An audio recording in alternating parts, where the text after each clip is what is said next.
All right. With our new theme song.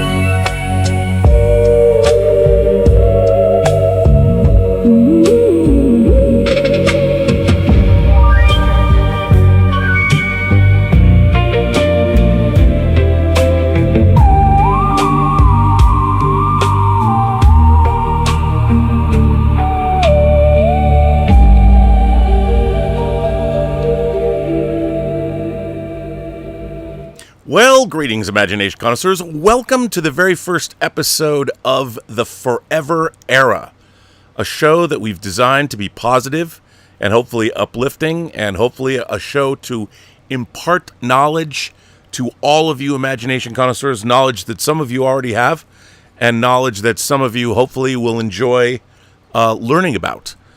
And to join me on this journey is noted science fiction novelist and critic Alvaro Zinus Amaro, he of the book, the author of Equimedian.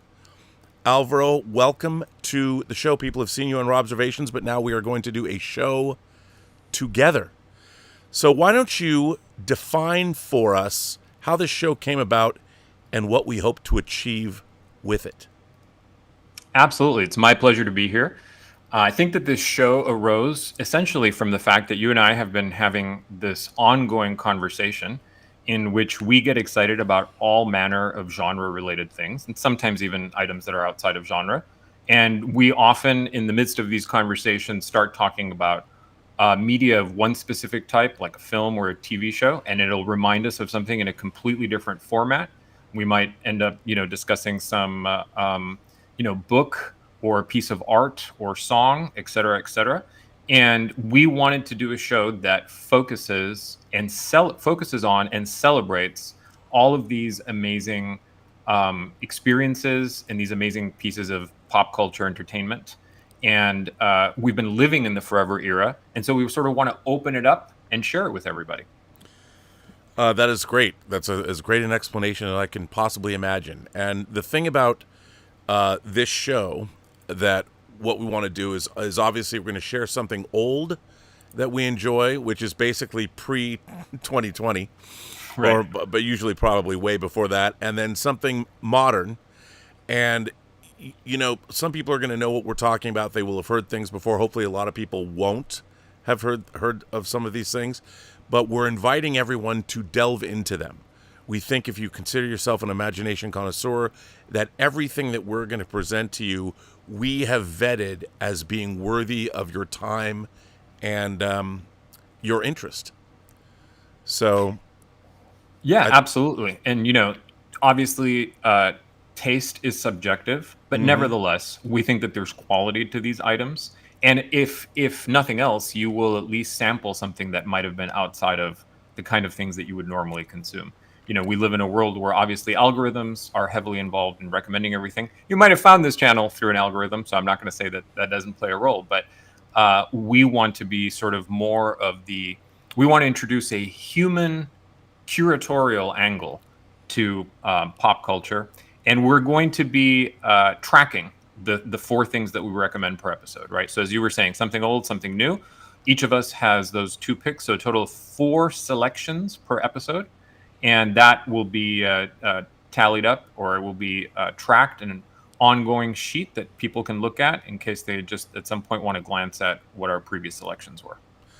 Right. And I think one of the things that I wanted to do was I wanted to create a show for YouTube that is always positive. That we're talking about things that we love. Now, Yep. Other people might not love them as much as we do, but it was important to me to come up with something and just discuss. When people tune in to this show, they know we're going to have smiles on our faces, and we are going to tell you about things that we've loved probably for quite some time. So that is the premise of what we're trying to do here. So Do you want to kick us off now? How we're going to do this show? We're going to try and keep it to an hour, and we're going to spend the first half an hour talking about our picks, and then we want to open up the discussion to everyone else. You know, you can use the super chat feature or the tip feature, and the links are down in the description for the show. So is a link to Amazon where you can get Alvaro's book and our ongoing poster auction. If you want to check that out, you can see that as well. All that information is in the description of the show. So Alvaro, what is the first? This is momentous. It's the first thing you want to show people. That's right. For the Forever Era. What might that be? To kick off the very beginning of Forever, I want to talk a little bit about Carl Sagan's famous nonfiction book, The Beautiful Pale Blue Dot. This is a first edition hardcover. And I know, Rob, you and I have been talking about Carl Sagan, obviously, for a long time. He's probably most well known to casual audiences for his television series Cosmos and the million, copy bestseller that went along with that. And those are absolutely great and beloved for appropriate reasons. But I thought it would be interesting to pick this book, which is a sort of companion to Cosmos, not directly, but he does delve into some of the same themes. And it has a very interesting background in the sense that, Carl Sagan helped or was critical in instigating the taking of the photo that the title refers to, where you just see the Earth as a very insignificant, basically a pixel in a much broader cosmic setting. Yeah, I think you had something to say about that, right? Yeah, the picture is up. It's on the screen right now. And I was corrected. I thought this picture was taken through the ring of Saturn. It was actually taken through the ring of Neptune. And you can see in the center that is Earth from Neptune. And if you really think about it, like people have said, everybody you've known, everybody you ever have known, the entire history of our planet, all the life that has existed in whatever myriad forms it's existed in over the last 4.5 billion years, all existed on that tiny dot. And when you start, I don't want to put everybody into an existential crisis, but when you start thinking about it in those kinds of terms, it's rather extraordinary. And I think, it's difficult when you're leading a life of quiet desperation, as we all do, to start contemplating the universe. What does it mean? And what does our place in it mean when you're trying to put food on the table and pay the rent? But why do you think that Carl Sagan's book is significant? And like another book of his, The Demon Haunted World, that would be one of my picks, why is this book significant and why should people read it? Well, I mean, a number of reasons. I would say, first and foremost, it's just a beautiful representation of how to talk about the history of science and scientific achievement, how to make that accessible to the general reader. And how to write with really elegant, distinctive prose. I mean, throughout the course of this book, Carl Sagan has he really helps to shift your perspective or the perspective of the reader from, as you were saying, our everyday reality into a much more cosmic vision. And I think that that's not only the power of science, but often the power of science fiction and genre storytelling. So I've been rereading it leading up to our conversation today. And, in the first few chapters, it starts with Wanderers. That's the introduction.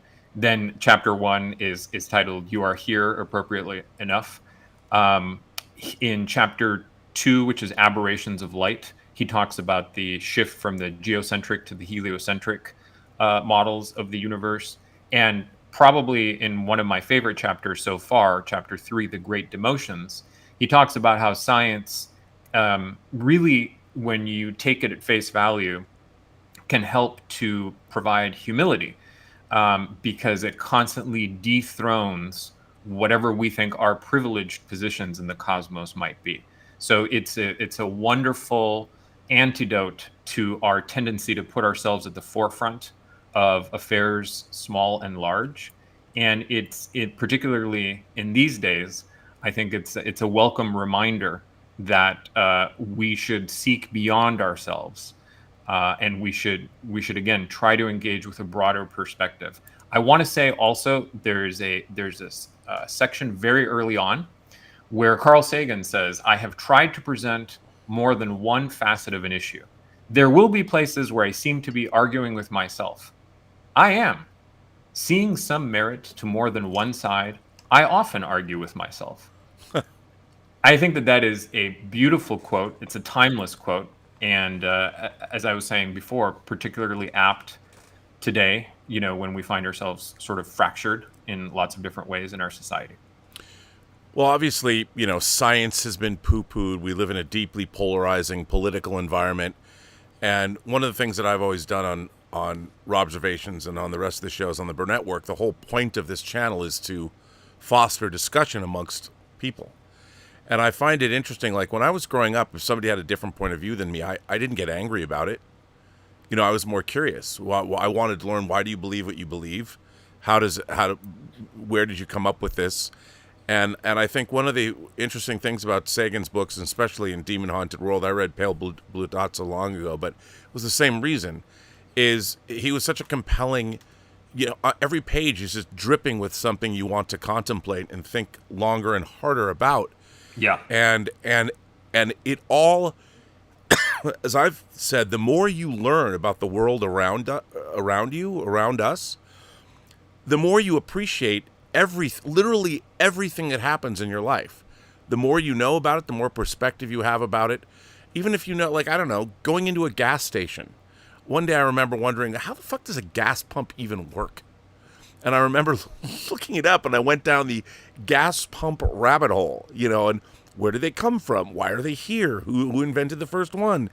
And so every time I drive into a gas station to fill up my hybrid, I think I have a greater appreciation. Most people, you don't even think about this stuff, but we're surrounded. Our entire planet is one big or colliding systems that we just take for granted. And when you start digging just even the slightest bit into most things that are happening around you, suddenly the world becomes a much brighter and more interesting place. Yeah. And I think that Carl Sagan especially was a man who brought that perspective. Oh, absolutely. I mean, I think it's in chapter 5, which is called "Is There Intelligent Life on Earth?" He does the thought experiment of pretending to be an alien observer who's analyzing the Earth with spacecraft, and who's trying to figure out, based on biological signatures, the abundance of the color green, pulsed radio waves, what kinds of intelligent life might be on the planet. And that kind of, again, shift in perspective, I think is really useful and very mentally stimulating. Also, I want to say, for people out there who maybe don't, they're not used to sitting down and grabbing a big book and sitting and reading for hours. I was looking into the audiobook of Pale Blue Dot, and I found out that the audiobook that you can get has chapters that are read by Carl Sagan himself, and then there are also chapters that are read by Anne Druyan. And apparently Sagan that's his wife. Yes, and apparently Sagan had started to write this, or to record this, for some project that was canceled. Eventually the audio, was found, they remastered it. And now, in fact, I think it was in 2023, the audio was selected by the Library of Congress to be preserved in the National Recording Registry, because it's considered, culturally, historically, aesthetically significant. So I thought that was really cool. Well, that's amazing. And again, you can get this book here. Here is the book itself. And here is the pale blue dot of the title. So what a great way to kick us off. So speaking of searching for intelligent life, which was one of the things that, Carl Sagan was very well known for, SETI and all of that. What is your pick for your older item, Rob? Why don't you...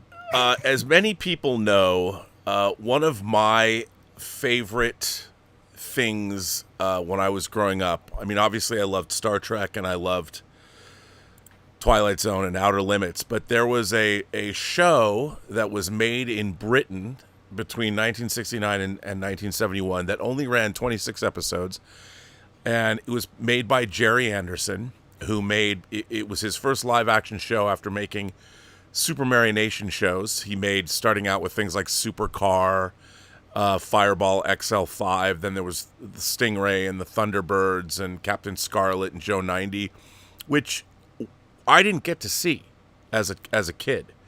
And my first experience, I have to say, I want to say the way I remembered it was airing on PBS. The way they would pick up British shows and air them, PBS showed The Prisoner. I saw The Prisoner growing up. And so UFO brought over the kid appeal of a lot of miniature work done by people like Derek Meddings and the team and all the people that worked on the James Bond movies. But the premise of UFO is that Earth is being invaded by an alien civilization that is clearly dying. And it is actually kidnapping and stealing human beings. It's taking their organs. It's doing all kinds of nasty stuff. And the Earth somehow has cooperated and created a secret organization called SHADO, SHADO, which stands for Supreme Headquarters Alien Defense Organization. Now, not only, the show was very, very dark and fatalistic. The aliens were not nice people.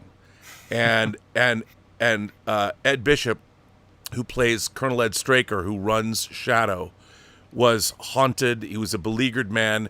The show made an early attempt to have some kind of continuity, and you had some flashback episodes that showed how Ed Straker became commander of Shadow and how he couldn't tell his wife what was going on, and it led to their divorce.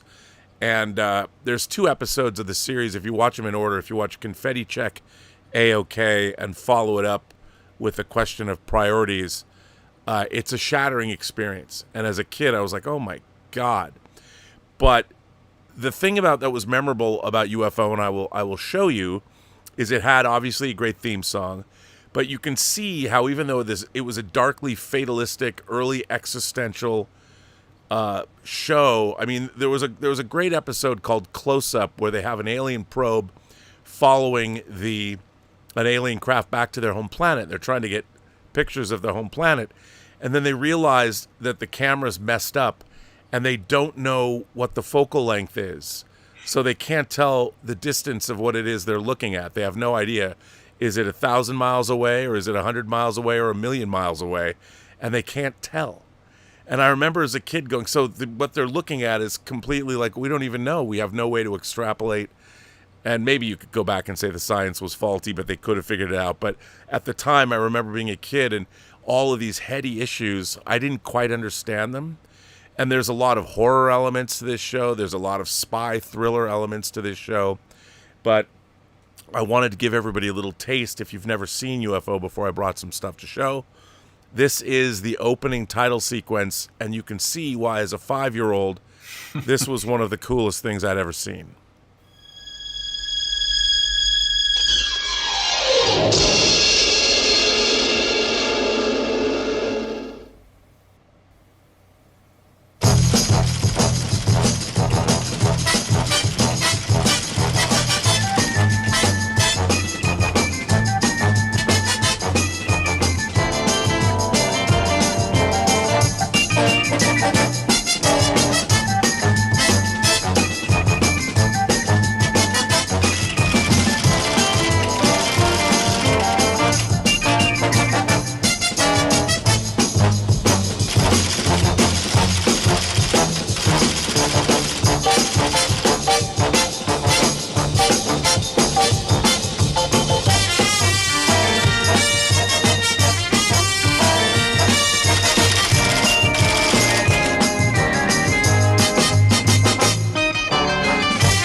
Now you can see the design work is incredible, and Shadow had a moon base, and it had submarines, and it really had really interesting things like the UFOs were always decelerating, and there was an orbiting device, the SID, the Space Intruder Detector, coming out of light speed. So, they were coming by the moon and slowing down and almost being in Earth orbit right on top of us. And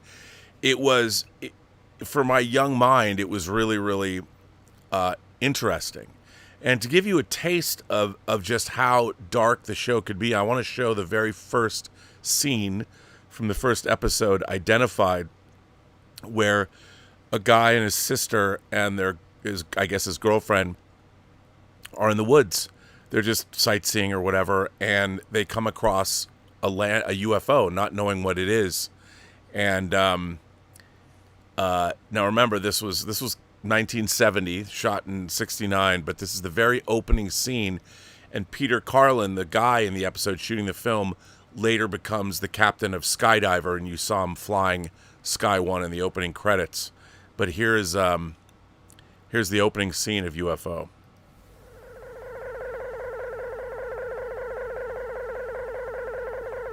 Peter, please.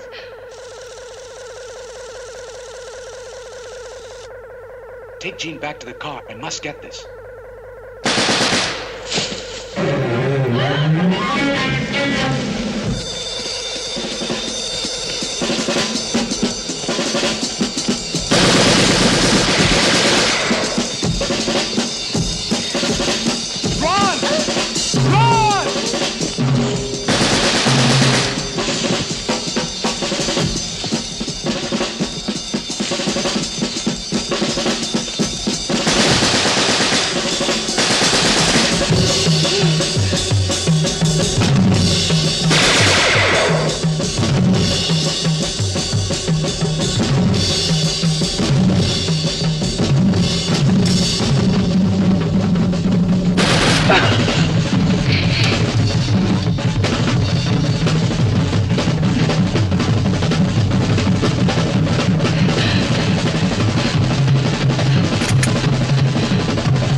So that is the opening scene, and Peter Carlin, who was shot there, his sister is abducted, and he's sort of like Fox Mulder years later was obsessed with finding out what happened to his sister there.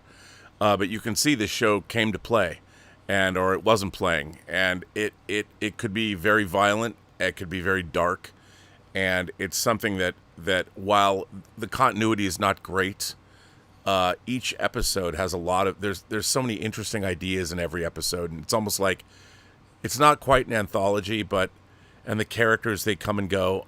But another thing is that there was a woman in a high-ranking position, Colonel Virginia Lake, who's actually Benedict Cumberbatch's mother.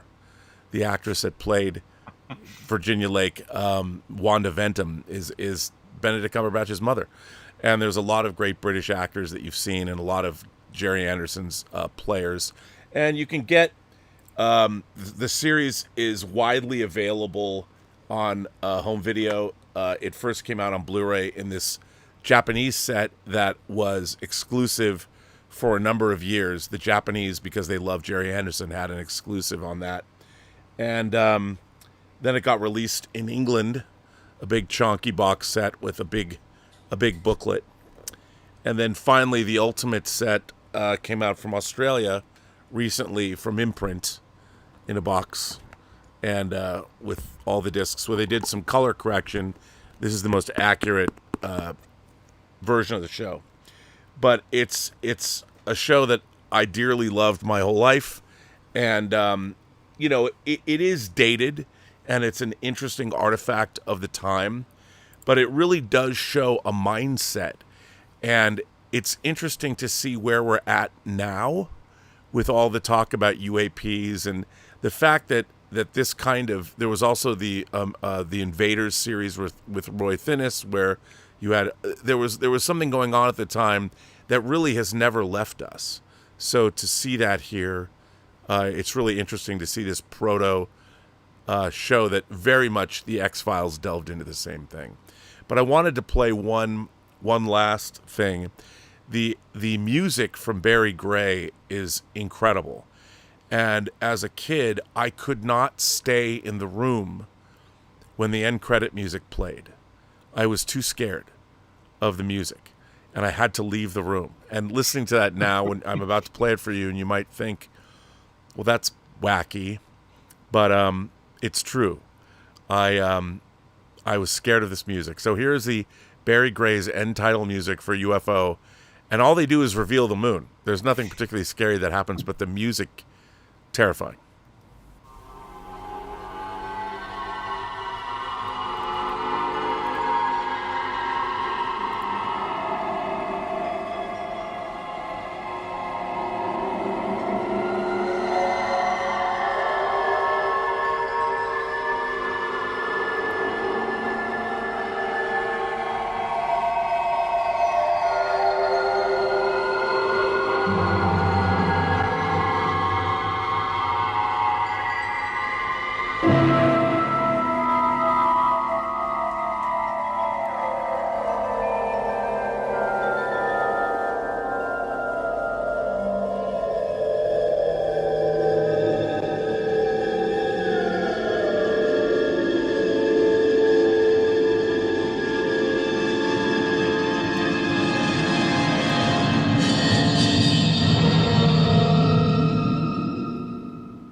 So there you go. That is my first pick, UFO, and you can find it online and wherever you want to take a look at it. So there you go, everybody. Make of it what you will. So Alvaro, that brings us to you. Yes, it does. Before we jump to my pick for the recent item, I just very briefly wanted to mention that speaking of British shows, and this might be a pick, in a future episode, who knows? But I had in school been exposed to the writing of Peter Dickinson, who wrote this series of books that were called The Changes. I think it was Weathermonger, Heartsease, and Devil's Children. And that was turned into a British show, I think that came out in 74 or 75. And I remember I thought that was pretty disturbing. Obviously, I didn't see it live. I was born a little bit after that. But just like you, I was sort of freaked out by it. And I think that the British were particularly good at doing science fiction with that touch of coolness. And the, not quite cosmic horror, but certainly invoking things that were a little bit unpleasant and chilling. Why do you think the British had that? What was it about Britain that caused this to occur? Well, that's a great question. I mean, I've heard a theory put out there that there might be something to do with, the island nature of life that causes somehow, storytelling to be more focused on precarious conditions because you're a little bit more cut off. And you rely, to some degree. I mean, you're going to try to be self-sufficient, but if that doesn't work, you might be in trouble. And we see that, all the way through modern things. I mean, like the new 28 Years movies. Sure. I think they have a quintessentially, British feeling to them. But there is a lot of apocalyptic fiction that came out of the UK, and obviously you had the John Wyndham was particularly well known, for example, as one of the early writers of many catastrophes. So I think that there's possibly something that has to do with the geography of the place. Might it have been something to do with also World War II, maybe? Perhaps. Yeah, perhaps. Who knows? Well, I am very curious what your modern pick is. So I shared some artwork with you. I don't know if you've looked at it yet or if you've received it. I am getting it now. But I'm going to share this right now for the very first time live on the stream. My number one pick, or my pick for my recent item, is a music album. And before I show what it is, I want to say that growing up, I think one of the things that you and I have talked about is the experience of sitting down with an album and listening it from the very first track all the way through the end, reading the lyrics, looking at the liner notes if there are any, and just having a dedicated experience that is all about the appreciation of the music and trying to understand, what connection there might be between the different tracks, as opposed to the world that we live in today, which more often, encourages 30 seconds here, 1 minute there, et cetera, et cetera. So growing up, I had that experience many a time. And one of the albums that was formative for me back in the day was Nine Inch Nails' The Downward Spiral. And my modern pick is an album that came out in May of 2026. And I think it's a sort of modern version of that. And I couldn't help myself because it pairs so well with the title of Carl Sagan's book. And it's actually inspired in an inverse way by Carl Sagan's Pale Blue Dot. This is Periphery's Pale White Dot. Tell us about this. So let me ask, are you familiar with the band? Have you heard this album or any of the songs? No, I have not, but I recognize the iconography, however. Well, see, that's very interesting. That was one of the first things that caught my attention. I've been listening to Periphery for a while. They're typically described as a progressive, sort of or gent adjacent metal band. And they're known for having very long songs, intricate structures, obviously very heavy music, palm muted guitars, the chuggy riffs with groove, but again, a lot of virtuosity, a lot of intricacy in their songwriting. And I've been listening to them probably for about 10 years. I think I had discovered Periphery with their third album, which is called Select Difficulty. And then Periphery 4, which was called Hail Stan, which is still one of my favorite album titles, really made me a convert to their work. Then 2023, they brought out Periphery 5, which was called Gent is Not a Genre, which I thought was very funny. And they follow that up with this recent release, A Pale White Dot. Now, A Pale White Dot, in a way, is a kind of departure from their previous work. They're, sonically, the songs are, they've sort of traded some of their progressive complexity for hookier, more accessible songwriting. And one of the things, as I was mentioning about this album, is that it's essentially an exploration of a single subject. And that subject is isolation, right? So if you, instead of seeing the Earth as the pale blue dot from a distance, as Carl Sagan does in his Voyage of the Imagination, these folks, Periphery, take us into the pale white dot, which is the isolation of the self, looking inwards. And the theme of isolation is explored. So each dot on the cover of this album represents one song. So there's 12 dots, there's 12 songs. And they're all specifically coded by the artist, an artist named Piper Ferrari, who designed all of this work to in some way be suggestive of what the content of the songs are. So the fact that they changed direction after many years being, critically lauded in the sort of prog metal space, and they've integrated a lot of different elements into this album, including more sort of synth wavy ambiances and textures. I like the idea that, again, it's a single sustained sort of emotional thesis, and that they've changed up the style. It's also the first album that they've brought out on their own recording label, which is called 3 Dot Recordings. So obviously, the reason I picked it is because I think the music is really interesting, and I think it's an incredibly produced album with a whole range of styles and emotions. But it does deal with this theme of isolation, and I will share with you in a little bit as well that the songs have specific sort of science fictional or horror echoes in some of their constructs and some of their settings. Well, this artwork that you sent to me, like, here's a piece of art. Everyone Dies Alone. That's the title of one of the songs. Absolutely. Yeah, and each one has... Now, I recognize this language. Do I not? Well, so the thing that it made me think of, which I think is what you're thinking of the first time as you see it, is the alien language used by the heptapods, right? The heptapod logograms that were used in Denis Villeneuve's Arrival. Yes, thinking of? And yes, and the artwork you sent me were heptapod logograms, with translations, and these seem to these song titles. Here's the title, Heaven on High, but these could very well are they supposed to be the heptapod language? I don't think that they are. I think that that's purely coincidence. It's an artistic style that just happened to, derive in a similar expression.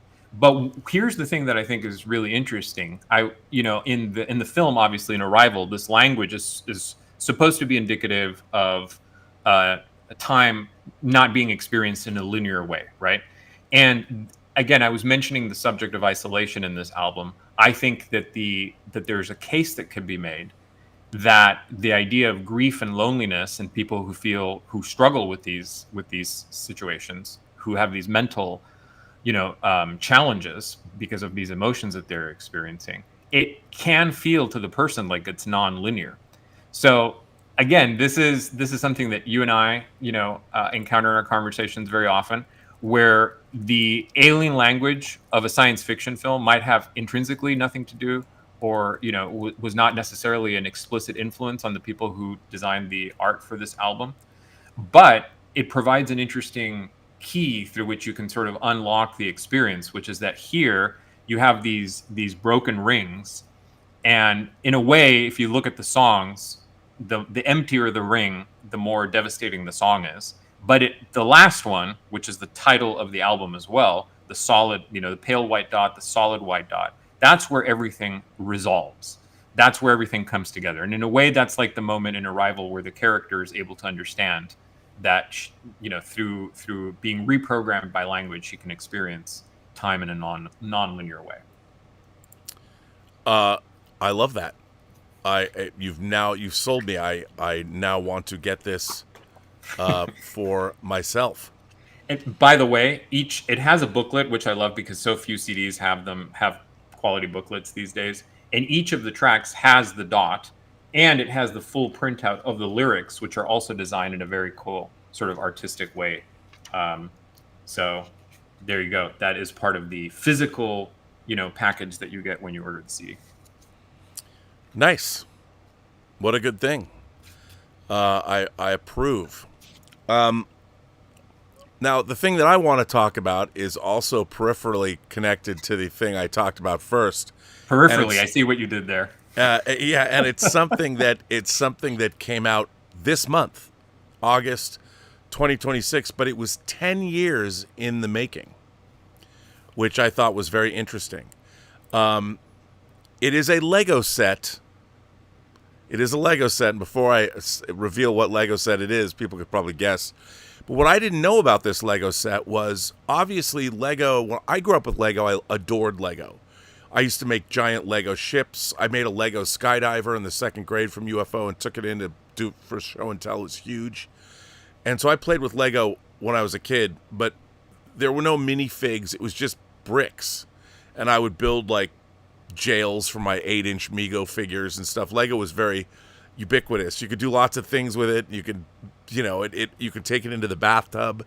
It was fine, So I always liked Lego. And then, Lego's had it ebbed and flowed, and it almost went out of business. And then it started to gather up steam and started to make themed sets. They had minifigures, and then they started to get licensed properties. But now there are many people around the world. There's huge fan communities of Lego builders. And Lego, because they recognize this, has allowed fan builders they have contests, and then if somebody pitches a good idea, they'll make the set. So there was a Lego fan designer named Brent Waller, and he was known online as Wet Wired, who spent over a decade pitching this concept to Lego, and they didn't go for it, but they did go for his previous submissions. He did a Ghostbusters submission and a Seinfeld submission. Imagine, do you consider Lego and Seinfeld two great tastes that go great together? I wouldn't have, but he did. And his early submissions did not catch the initial green light, but his revamped design became the grand prize winner of, let me get this straight, the 90s Throwback Community Contest. And then once it won, Lego design master Chris McVeigh adapted Waller's concept into the final 1,478-piece retail set. And it was launched officially in the beginning of August of this month. And as you might guess already, if you haven't, I am talking about this. The Lego X-Files set. Now, if you purchased it, let's see, the fall, I don't know where it went. Oh, here it is. No, that's not it. Well, if you purchased it when it first came out, it also came with an additional Scully's autopsy lab that you could get. Now, what I love about this Lego set, now, I had a storage locker mishap where I had a lot of my very expensive Star Wars Lego collector's sets. They were taken, so I stopped collecting Lego. But there have been a few sets over the years that I've picked up, or people have sent to me. Like, I have the Orca Jaws Lego set.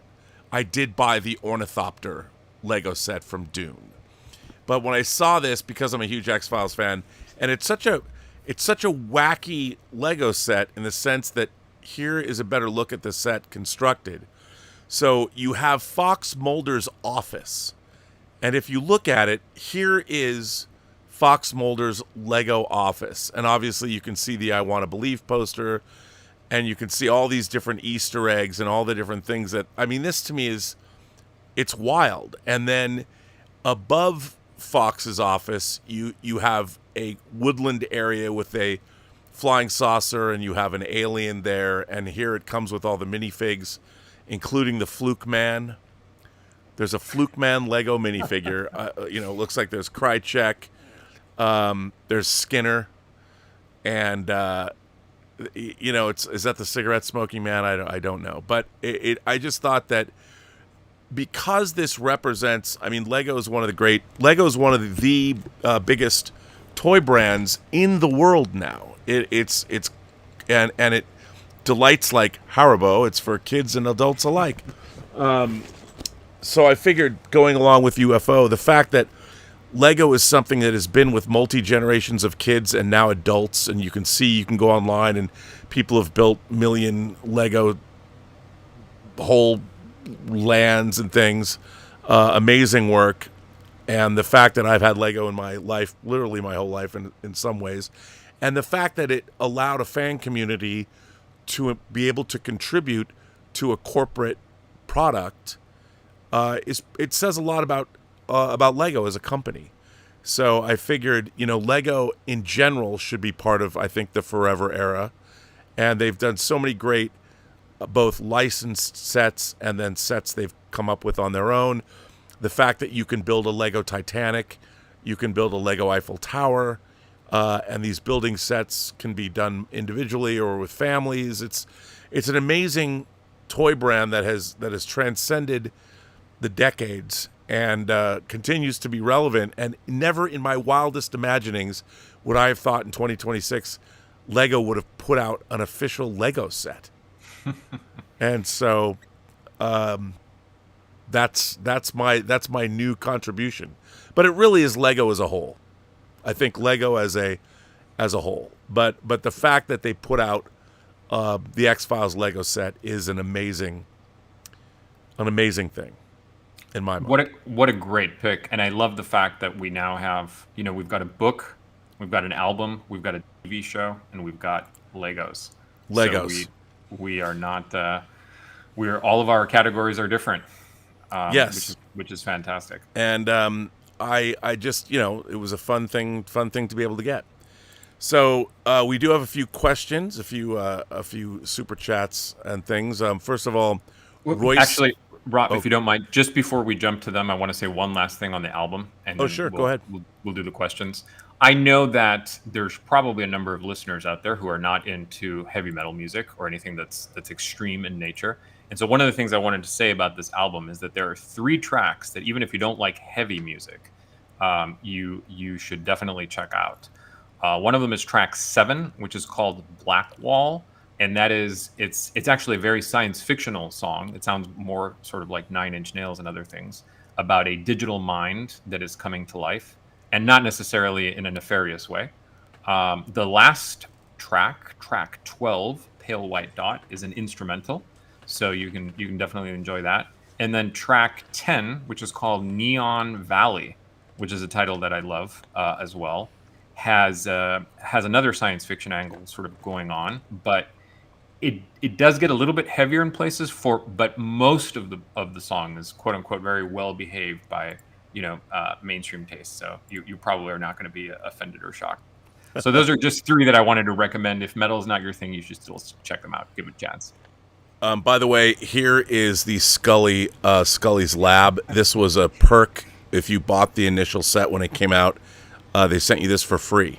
Oh, great. So yeah, I mean, I love the fact that a fan created this, and I think this kind of fan engagement with an IP. I mean, it's so interesting that not only I don't even know how many layers of approval you had to go through.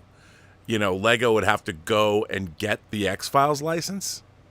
I guess they probably would have had a hard time doing it, but it makes me want to know, what is that process?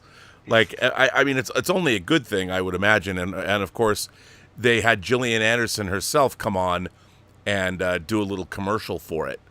And Gillian Anderson, a woman that only gets more beautiful as the years go by. You and I saw her in Teenage Sex and Death at Camp Miasma this past weekend. So you go, Gillian Anderson. So there you go. So I think great picks, great way to start the show. Now we can jump into Royce Filmwriter says, would you guys want to see RoboCop with a female lead? What do you think? I mean, as usual with these things, I would want to see RoboCop if it's well done and it's interesting. Right. And I think there's been talk that there's going to be a new series, I believe. There is James a new Wan series and involved. Yeah, and it's Dan.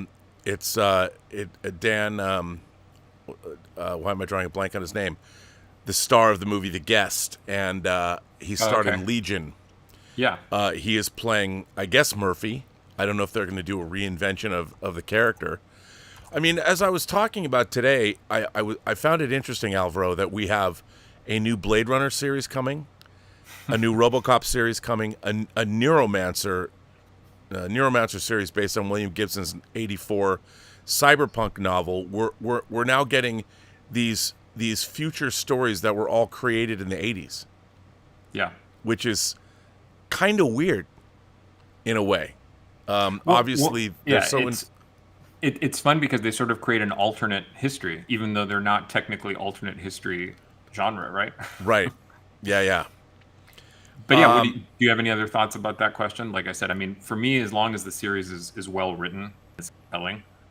I think you could do different things with different, leads. It just really depends on how you use that opportunity for your storytelling. Yeah, I mean, again, I think anything can be good if it's well conceived of and executed well. A lot of people were up in arms when Ron Moore gender swapped Starbuck from the original Battlestar Galactica and made her Katie Sackhoff. But that went really, really well. The thought put behind that character was great, and she did a terrific job embodying that character.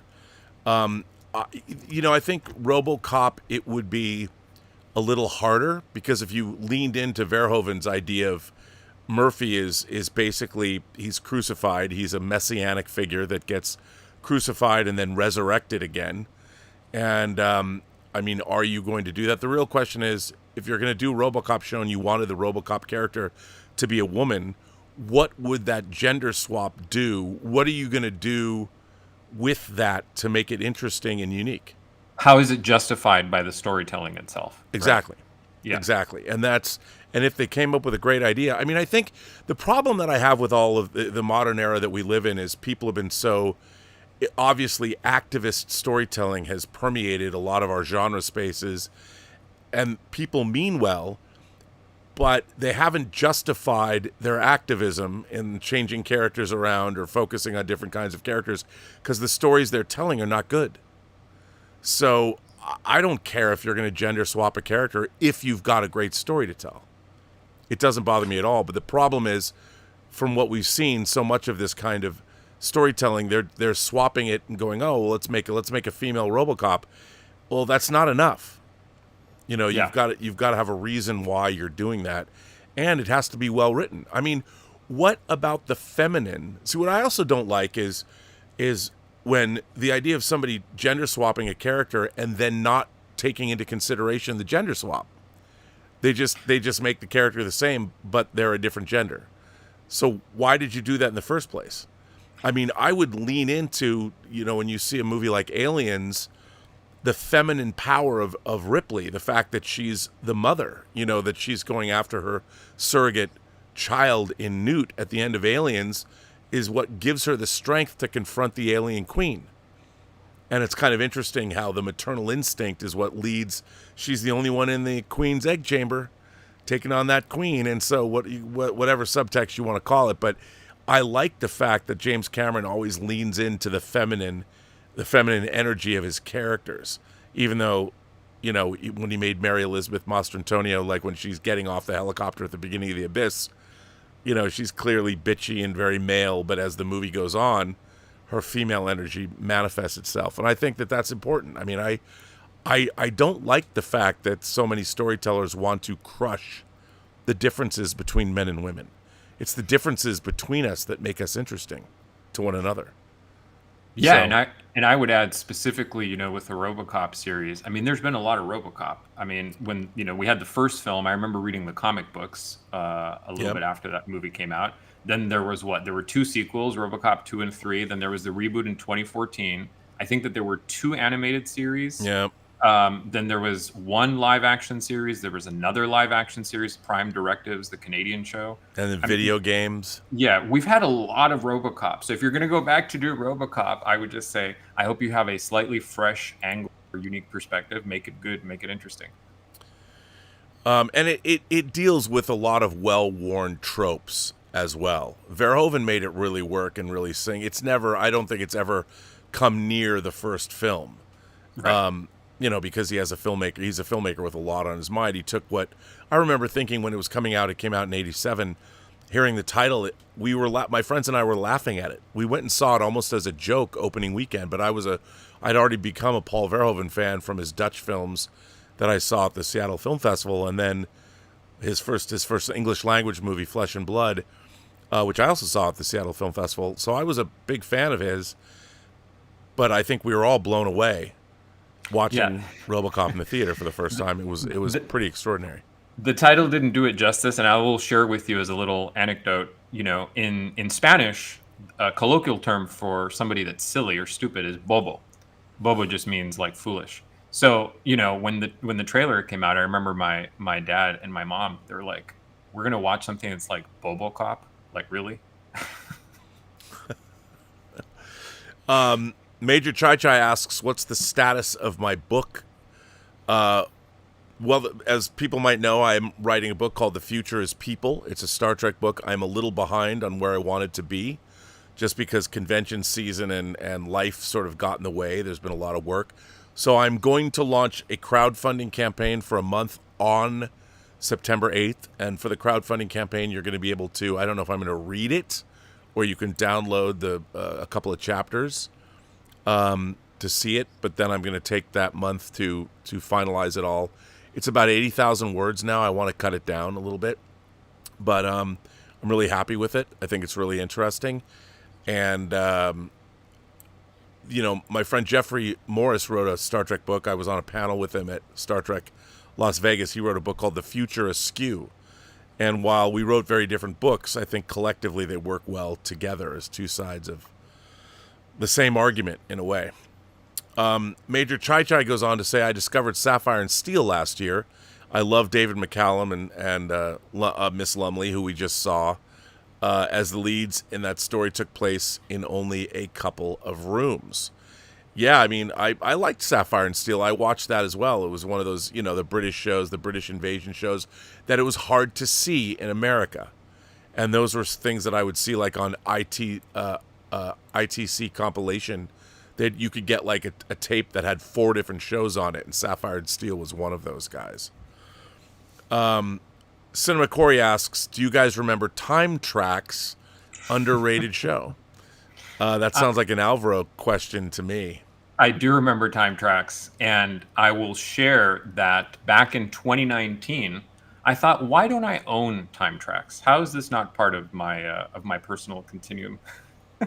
So I found a German company that was called PDOX. I don't know if you guys have discussed it on Let's Get Physical Media, but they were offering on in Germany. They were offering the complete edition of the 3 seasons of Time Tracks, which I think it was translated as Time Tracks, Back to the Future. It had like Zurück der Zukunft, something like that. You know, they were the translation was sort of playing on the Back to the Future, even though it was not. It was not literally called that. But you know, I would say Time Tracks is one of those shows that probably lives better in nostalgia than it does in actuality. It does have some fun episodes. It's very much a police sort of procedural with a few, you know, clever flourishes here and there.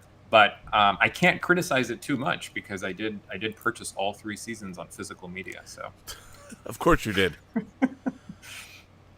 it's one of those 90s cult science fiction shows, I would say. Well, yeah, absolutely. Well, there you go, man. I mean, well, we don't have any more questions. You know, we almost hit this, despite the fact that we had little technical difficulties at the beginning. We almost hit an hour on the nose. Perfect. So, we will be back next Tuesday with another episode of Forever Era with all brand new things. And the way we do it, Alvaro and I don't tell each other what our modern thing is. We only tell each other what the old thing is. And so that was kind of fun. I had no idea what your album was going to be. So I would say this was fun. Yeah, likewise. I really enjoyed it. And I hope that, again, anybody tuning in or listening will, you know, decide to check out maybe one or two, maybe all 4 of the items that we talked about and find a lot to enjoy in that. Yeah, and if you catch up on any of this stuff, write in. Obviously, we will read letters on this show, just like on Robservations. If you want to send us letters, you can do it at rmburnett1701 at gmail.com. I forgot to put that up on the I'll put that, actually, I think I have it in the link in the description below. But write us letters, and if you want to tell us about your experience seeing anything, experiencing anything, building anything, whatever it is you enjoy, tell us what you like, what you don't like, and if there's things you want us to perhaps consider. But now we've added 4 things to the Forever Era canon that weren't there before. So, UFO. And one thing I'm gonna add too, just before we sign off, we will also be doing rankings, because I know, you know, sometimes people want a little change in format. We won't always just be limiting the format of the show to picking 4 items. We will sometimes take a specific creator and go through and do a top 10. Maybe we'll do a subgenre, like we've talked about. For example, we could do a top 10 Star Trek reference books, or, you know, top 10 films by Martin Scorsese, et cetera, et cetera. So that there's a lot to explore from that perspective. Also, sorry to interrupt, but I just wanted to get that in. No, I think that's great. And if you have any suggestions on how we can make the show better or change it in any way, by the way, Laserbeam Hawkins has been a member of this channel for, hang on, let me, I just had it and I lost it. He's been a member of the channel for 29 months. And by the way, Major Chai Chai goes on to say that she saw the Christophers on the flight home last week. I liked it. I loved the charm and chemistry between the leads. I was I was thinking about that being my modern pick. Ooh, because I quite like that movie a lot. Me too. So great recommendation. Yeah. Yeah. Well, everyone, we want to thank you for being here, and we will see you on the next episode of the Forever Era, Tuesday at 6. I want to thank everybody for supporting this channel via super chats and tips and memberships and all that. And Robservations will return tomorrow. And I've got a lot of letters I've got to catch up on, a lot. So I haven't talked about a lot of things. I only did one Robservations with you in a month. So I'm going to do another one and probably try and do them for the rest of the week and catch up. Dieter and Max couldn't do Let's Get Physical Media, so we'll do that. And I'm going to get back to putting this channel on a paying basis, if you know what I'm saying. And I think you do. So thanks, everybody. Thank you for being here. Thanks, everyone.